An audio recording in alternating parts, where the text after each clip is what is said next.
Los 7 CEOs que destruyeron sus propias empresas. Construir una empresa grande es extraordinariamente difícil.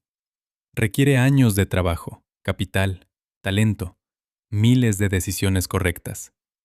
Y sin embargo, hay personas que reciben todo eso ya construido, o que lo construyen con sus propias manos, y luego lo destruyen. No siempre con malas intenciones, no siempre de forma deliberada, a veces con ego desmedido, a veces con arrogancia disfrazada de visión, a veces tomando decisiones que parecían perfectamente racionales, hasta que dejaron de serlo. Y en casi todos estos casos, la empresa pagó el precio. Los empleados pagaron el precio. Los inversionistas pagaron el precio. Mientras el CEO salía por la puerta, frecuentemente con una fortuna intacta. Hoy vamos a ver los 7 CEOs que destruyeron sus propias empresas. Y como verán, antes de sus caídas, todos tenían algo en común. El mundo entero los creía genios. Número 7. Gerald Ratner, el hombre que destruyó su empresa con 10 palabras. Hay formas épicas de destruir una empresa: fraudes elaborados, decisiones estratégicas catastróficas, crisis financieras de años. Y luego está Gerald Ratner, que lo hizo en aproximadamente 10 segundos. Ratner era el CEO de Ratner's Group, la cadena de joyerías más grande del mundo a principios de los años 90. Más de 2.500 tiendas entre el Reino Unido y Estados Unidos, marcas que incluían H. Samuel, Ernest Jones y Kay Jewelers. Un valor de mercado que en 1990 superaba las 840 millones de libras esterlinas. Ratner había transformado la empresa familiar que heredó en 1984. Fue él quien la expandió de 150 tiendas a más de 2.500, quien capturó más del 50% del mercado de joyería en el Reino Unido, quien publicó utilidades récord de 122 millones de libras en 1990. El 23 de abril de 1991, Ratner fue invitado a hablar ante el Instituto de Directores en el Royal Albert Hall de Londres. 6.000 ejecutivos, prensa financiera, un escenario imponente. Y Ratner decidió hacer un chiste. Alguien en la audiencia le preguntó cómo era posible que su empresa vendiera decanters de cristal con 6 copas y bandeja plateada, todo por 4 libras con 95. Ratner respondió ante el micrófono: porque son una basura total. La audiencia se rió. Ratner se envalentonó y agregó que algunos de sus aretes eran más baratos que un sándwich de gambas de Marks y Spencer, pero probablemente no durarían tanto. Los periodistas en la sala tomaron nota de cada palabra. Al día siguiente, los comentarios eran noticia nacional. Y lo que ocurrió en las semanas siguientes fue devastador. Los clientes dejaron de comprar. La acción colapsó. Aproximadamente 500 millones de libras en valor de mercado, evaporados. Las utilidades récord de 122 millones de libras del año anterior se convirtieron en pérdidas de 122 millones de libras. Ratner vendió sus acciones intentando salvar la empresa. Fue despedido por el nuevo liderazgo. Y en 1993, la empresa cambió su nombre a Signet Group, precisamente para borrar cualquier asociación con el apellido Ratner. En el mundo empresarial anglosajón existe desde entonces una frase, "doing a Ratner", que se usa para describir a cualquier persona que destruye su propia reputación o la de su empresa con sus propias palabras. La lección de Gerald Ratner no es que los líderes no puedan tener sentido del humor. Es que lo que un CEO dice en público sobre sus productos, lo dice también por sus clientes. Y en ese momento, 6.000 personas escucharon que el hombre que les vendía joyas pensaba que era basura. Número 6. Ron Johnson, el genio de Apple que no entendió nada sobre JCPenney. Hay un error que cometen algunas organizaciones al contratar líderes: confundir el éxito de una persona en un contexto específico con competencia universal. En noviembre de 2011, JCPenney anunció la contratación de Ron Johnson como CEO. Y la reacción del mercado fue de entusiasmo inmediato. Y tenía sentido entender ese entusiasmo. Johnson había sido el arquitecto del éxito de las tiendas Apple, Fue él quien diseñó la experiencia Genius Bar, quien concibió las tiendas abiertas, luminosas, sin cajas registradoras visibles, quien transformó los puntos de venta de Apple en algo que el mundo nunca había visto en retail. JCPenney era una cadena centenaria con 1.100 tiendas en Estados Unidos, millones de clientes leales, pero ventas estancadas y una imagen anticuada que necesitaba renovarse. La lógica era aparentemente sólida. Si alguien podía reinventar la experiencia de compra, era el hombre que reinventó Apple Retail. Johnson recibió un paquete de compensación de $53 millones para hacer el cambio, y llegó con ideas radicales. La primera y más fatal: eliminar las promociones, los cupones y las liquidaciones. La estrategia se llamó Fair and Square Pricing, precios fijos, sin descuentos, sin ofertas del fin de semana. La lógica era impecable desde la perspectiva Apple. En las tiendas Apple no hay cupones, no hay rebajas de temporada, no hay 50% de descuento en MacBooks este fin de semana, y Apple funciona perfectamente. El problema es que el cliente de JCPenney no era el cliente de Apple. JCPenney había construido durante décadas una relación específica con sus compradores, personas que planificaban sus compras alrededor de las promociones, que sentían satisfacción al encontrar una ganga, que volvían porque sabían que podían obtener buen precio si esperaban el momento correcto. Johnson eliminó esa relación sin aviso, sin transición y, según reportes posteriores, sin realizar pruebas piloto en ninguna tienda antes de implementar el cambio a nivel nacional. Cuando se le preguntó por qué no había probado la estrategia primero, Johnson respondió: "No probamos en Apple". Las ventas cayeron un 25% en su primer año completo. Las pérdidas netas fueron de $985 millones. En el cuarto trimestre de 2012, las ventas de tiendas comparables cayeron un 31,7%. En 17 meses al frente de JCPenney, Johnson destruyó $4.300 millones en ventas. El valor de mercado de la empresa cayó de $6.800 millones a $3.500 millones.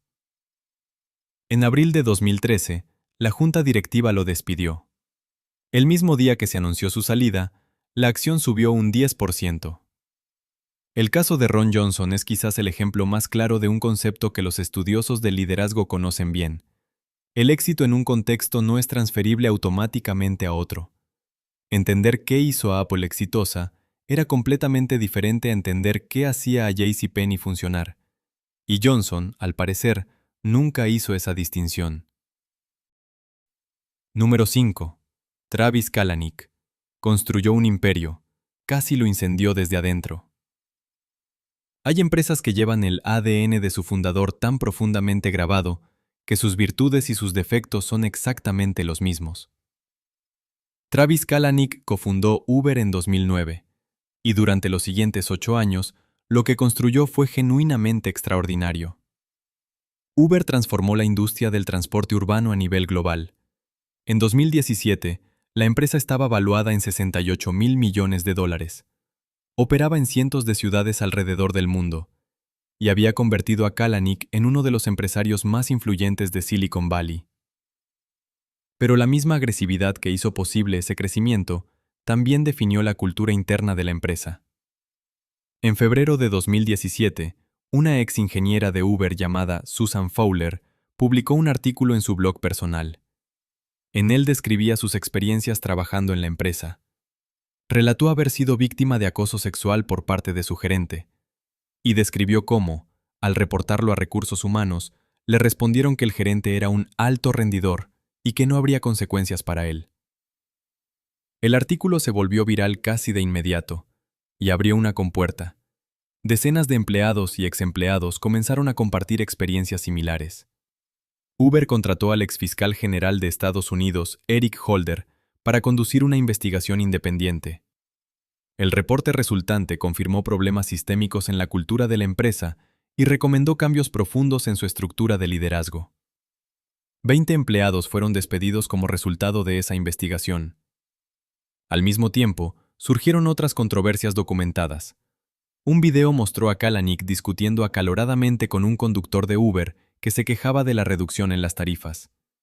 Después de que el video se hiciera público, Kalanick emitió un comunicado diciendo que necesitaba ayuda para crecer como líder. En junio de 2017, 5 de los principales inversionistas de Uber le enviaron una carta exigiendo su renuncia inmediata. El documento se tituló simplemente Moving Uber Forward. Kalanick renunció ese mismo día. En su comunicado dijo: «Amo a Uber más que cualquier cosa en el mundo, y en este difícil momento de mi vida personal he aceptado la solicitud de los inversionistas de hacerme a un lado».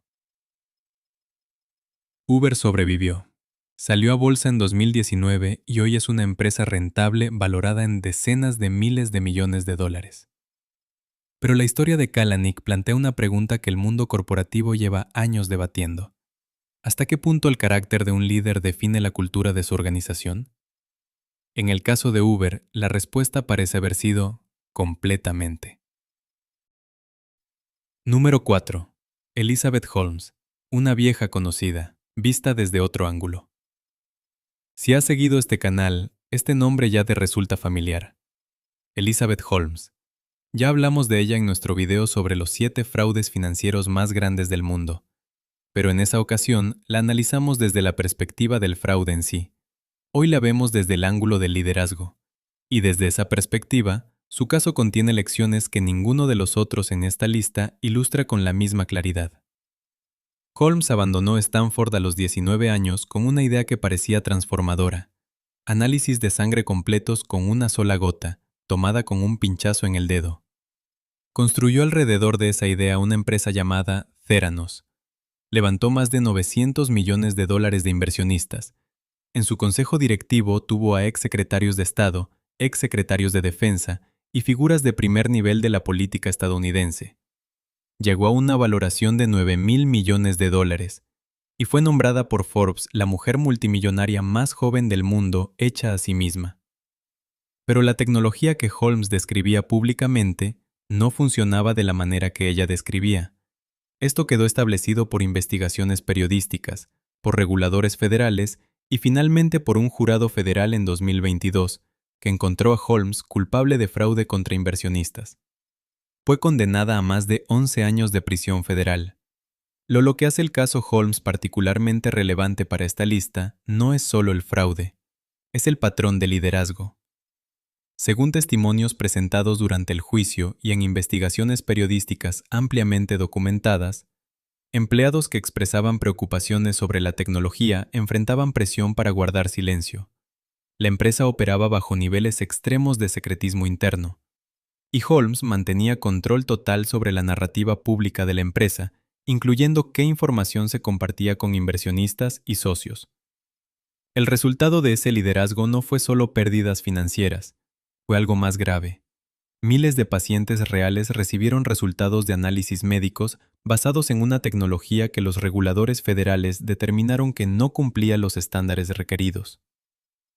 Holmes construyó un estilo de liderazgo basado en la narrativa, en la visión, en el carisma personal y en la supresión sistemática de las voces internas que cuestionaban la diferencia entre lo que se prometía y lo que era posible. Lo que la separa de los casos anteriores en esta lista es que las consecuencias de su liderazgo no se quedaron dentro del mundo financiero. Llegaron a los pacientes, a las personas más vulnerables de la cadena, y eso es lo que la ubica aquí, en el número 4. Número 3. Dick Fuld, el gorila que se hundió con Lehman Brothers. Del 15 de septiembre de 2008, Lehman Brothers declaró quiebra, y lo era una empresa pequeña. Era uno de los bancos de inversión más antiguos e influyentes de Wall Street. 158 años de historia, 26,000 empleados, y en ese momento, el mayor caso de quiebra corporativa en la historia de Estados Unidos. Richard Dick Fuld llevaba al frente de Lehman Brothers desde 1994. En Wall Street lo conocían como el gorila, por su estilo de liderazgo intenso y confrontacional, y durante buena parte de su mandato, esa reputación le fue útil. Bajo su dirección, Lehman creció agresivamente y generó retornos extraordinarios para sus accionistas durante los años de bonanza. Pero a mediados de los 2000, Fuld lideró una apuesta enorme en el mercado de hipotecas subprime. Lehman no solo compraba bonos hipotecarios, compraba empresas hipotecarias, construía posiciones masivas en activos de bienes raíces comerciales y aumentaba su apalancamiento a niveles que dejaban a la empresa extraordinariamente expuesta ante cualquier corrección del mercado. Cuando el mercado inmobiliario comenzó a deteriorarse en 2007, las señales de alarma empezaron a acumularse. Pero según múltiples reportes y testimonios posteriores, Fuld fue reacio a reducir las posiciones de riesgo de la empresa o a buscar capital adicional con la urgencia que la situación requería. En marzo de 2008, Bear Stearns, otro banco de inversión con exposición similar, fue rescatado y vendido a JP Morgan con el apoyo de la Reserva Federal. Muchos en el mercado esperaban que el gobierno actuara de la misma forma si Lehman llegaba al límite. Esa expectativa resultó ser incorrecta. El 15 de septiembre de 2008, el gobierno de Estados Unidos decidió no intervenir. Lehman presentó la solicitud de quiebra esa misma mañana. El colapso desencadenó un pánico en los mercados financieros globales. Fondos de inversión se congelaron, crédito interbancario se paralizó, y la crisis financiera que siguió requirió un rescate gubernamental de más de $700.000 millones solo en Estados Unidos. En octubre de 2008, Fuld compareció ante el Comité de Supervisión y Reforma Gubernamental del Congreso. El representante Henry Waxman le preguntó si era cierto que había recibido una compensación de aproximadamente $480 millones entre 2000 y 2008. Fuld respondió que la cifra real era inferior. ¿Le parece justo?, preguntó Waxman. Fuld dijo que tomaba plena responsabilidad por las decisiones que había tomado, y las defendió como prudentes y apropiadas dado lo que sabía en su momento. Agregó que se sentía horrible por lo que había ocurrido, que Lehman había sido una víctima. La pregunta de qué tan evitables eran las decisiones de Fuld sigue siendo debatida. Hay quienes argumentan que las condiciones del mercado eran extraordinarias, que otros bancos tomaron riesgos similares y fueron rescatados, que el colapso de Lehman fue también el resultado de decisiones de política pública. Pero lo que los registros públicos muestran con claridad es esto. Durante los años en que Lehman acumulaba esos riesgos, Fuld percibió una compensación que, según diversas estimaciones públicas, superó los $300 millones. Y cuando la apuesta salió mal, 26.000 personas perdieron su empleo, y la economía global pagó el costo durante años. Número 2. Carlos Ghosn, de leyenda global a fugitivo en una caja de instrumentos musicales. Carlos Ghosn es uno de los ejecutivos más fascinantes y contradictorios de la historia corporativa moderna. Porque antes de su caída, era genuinamente extraordinario. Ghosn nació en Brasil, creció en el Líbano y estudió en París. Habla árabe, portugués, inglés, francés y español. Y construyó una carrera que pocos ejecutivos en la historia han igualado. En los años 90 llegó a Renault y lideró una reestructuración que salvó a la empresa de una crisis profunda. En 1999, Renault adquirió una participación en Nissan, que en ese momento estaba al borde de la quiebra con más de $20.000 millones en deuda. Ghosn fue enviado a Japón para liderar el turnaround. Lo que hizo en Nissan se estudia hasta hoy en escuelas de negocios del mundo entero. Cerró plantas, redujo proveedores, tomó decisiones culturalmente impopulares en Japón con una velocidad que nadie esperaba. En 3 años, convirtió las pérdidas de Nissan en los mayores beneficios de la historia de la empresa. Con el tiempo, Ghosn llegó a ser presidente y CEO simultáneamente de Renault, Nissan y Mitsubishi. Una alianza que combinada representaba uno de los grupos automotrices más grandes del planeta. La revista Time lo incluyó en su lista de las 100 personas más influyentes del mundo. Y entonces, el 19 de noviembre de 2018, Carlos Ghosn fue arrestado en el aeropuerto de Tokio. Las autoridades japonesas lo acusaron de una serie de irregularidades financieras. Entre ellas, la presunta subdeclaración de su compensación en los reportes de valores de Nissan. Se alegaba que Ghosn habría reportado públicamente salarios inferiores a los que realmente habría acordado recibir. También se presentaron cargos relacionados con el presunto uso de activos corporativos para fines personales. Ghosn negó todos los cargos, Argumentó que se trataba de un sistema judicial injusto en el que la tasa de condena supera el 99% y que no obtendría un juicio imparcial. Su caso dividió a la opinión pública. Algunos lo vieron como víctima de un sistema opaco, otros como un ejecutivo que abusó de su posición. Y entonces llegó diciembre de 2019.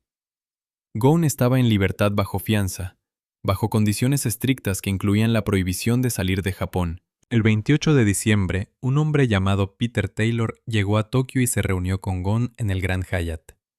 2 días después, llegaron su padre Michael Taylor, ex boina verde del ejército estadounidense, y un tercer cómplice. Traían consigo cajas negras grandes, diseñadas para transportar equipo musical.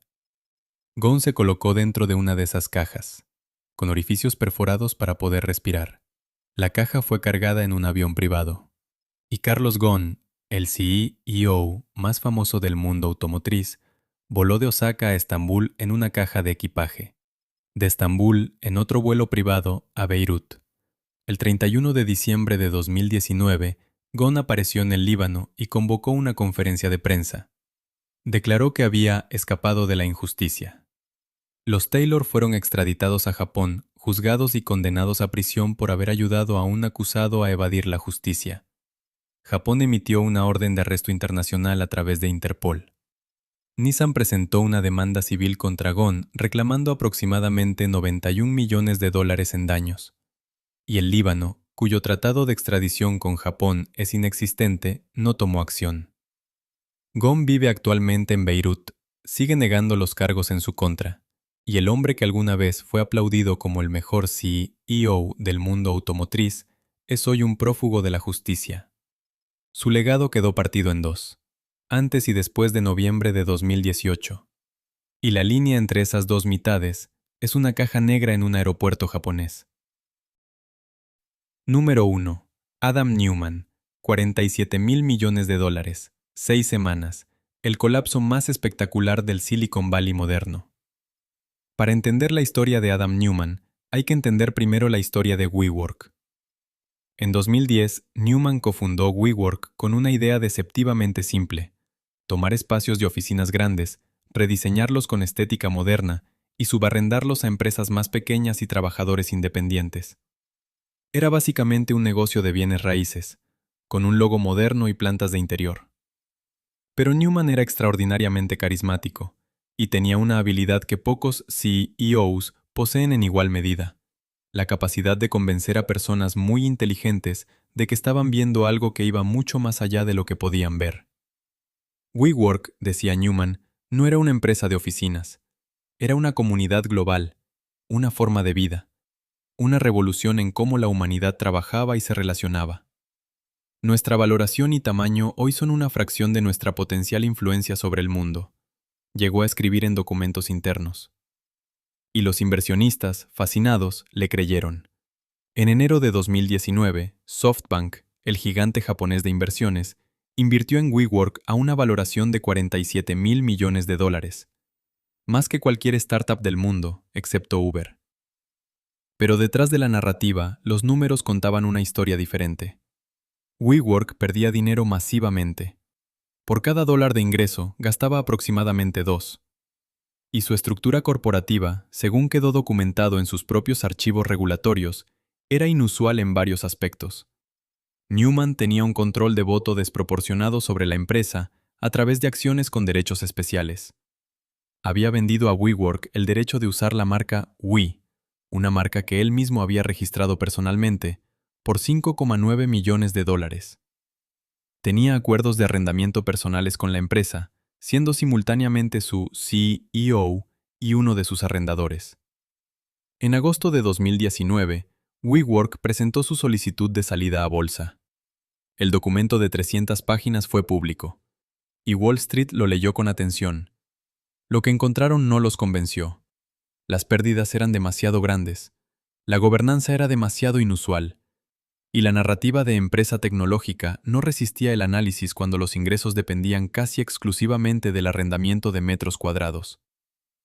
La valoración colapsó en cuestión de semanas, de $47,000 millones a estimaciones de $10,000 millones, luego a $8,000, luego menos. La junta directiva, presionada por los inversionistas, exigió la salida de Newman. En septiembre de 2019 fue forzado a renunciar como CEO. WeWork estaba a días de quedarse sin efectivo. SoftBank tuvo que organizar un rescate de emergencia.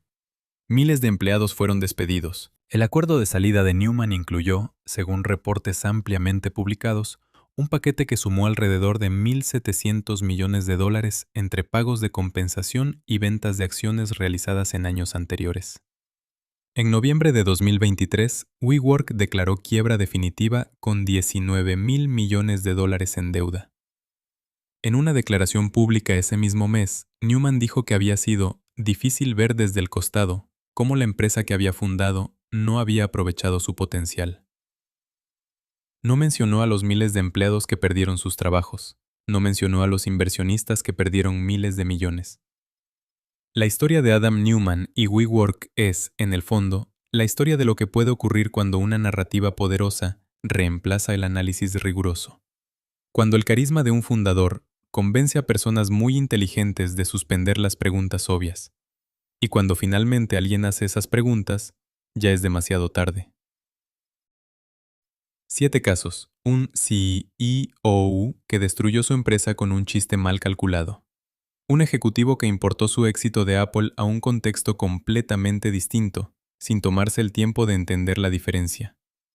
Un fundador cuya agresividad construyó un imperio, y casi lo destruyó desde adentro. Una visionaria cuyo estilo de liderazgo terminó en una condena federal, y en consecuencias que llegaron hasta los pacientes. Un banquero que apostó el futuro de una institución de 158 años, y perdió. Un ejecutivo legendario cuya caída terminó con él escondido en una caja en un aeropuerto.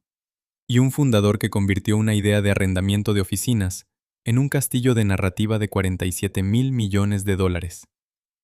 Estos son casos muy distintos entre sí. Algunas de estas historias involucran conductas que los tribunales determinaron como ilegales.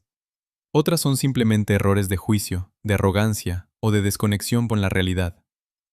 Pero todos comparten algo que vale la pena observar. En cada uno de estos casos existieron señales de alerta. Personas dentro de la organización que veían los problemas. Analistas externos que hacían las preguntas correctas. Datos que no cuadraban con la narrativa oficial. Y en todos los casos, esas señales fueron ignoradas. Por la organización, por los inversionistas, y en algunos casos, por los reguladores. El cargo de CEO viene con una cantidad extraordinaria de poder, y con ese poder viene algo que pocas organizaciones saben gestionar bien: la capacidad de silenciar las voces que dicen lo que el líder no quiere escuchar. Cuando eso ocurre, los problemas no desaparecen, solo se vuelven invisibles, hasta que es demasiado tarde. Suscríbete para más historias sobre liderazgo, dinero, decisiones que cambiaron el curso de empresas enteras y los errores más costosos de la historia de los negocios. Nos vemos en el próximo video.